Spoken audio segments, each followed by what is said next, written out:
ஒரு சேர்ல உட்காந்துட்டு இன்னொரு சேர்ல கால் நீட்டிட்டு 95, 94, 93 அந்த ரேஞ்சில் 98 கூட வச்சுக்கலாம். உட்காந்து வானத்தை பார்த்துக்கிட்டே இருப்பேன், நன்றி சொல்லிட்டே இருப்பேன். அந்த நன்றி சொல்லுதல், இப்போ பேட்ச பத்தி அவ்வளோ கொண்டாடி இருக்கிறேன். கொண்டாடுதல் என்பது நன்றி சொல்லுதல், கரெக்டா? அப்போ நீங்க உட்காந்து யோசனை பண்ணு. முதல்ல கிராட்டிடியூட், நன்றி உணர்வு என்பது இது ஃபர்ஸ்ட் விஷயம். என்னன்னா, எதுவும் தேவையில்லாதவனுக்கு யாரும் எந்த தேவையும் தேவையில்லாத போது பூர்த்தி பண்ண முடியுமா? அதனால் தேவையில்லாத போது பூர்த்தி பண்ண முடியுமா?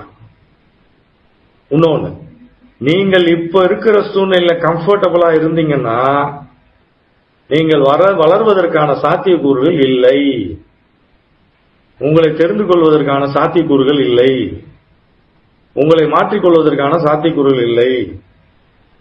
யாருன்னா ஒருத்தர் உங்களுக்கு பவுண்டேஷனா ஆட்டம் கொடுக்கணும். உங்களுடைய ஸ்ட்ரக்சர்ஸ், பேசிக் ஸ்ட்ரக்சர் பேட்டர்னை உடைக்கணும்.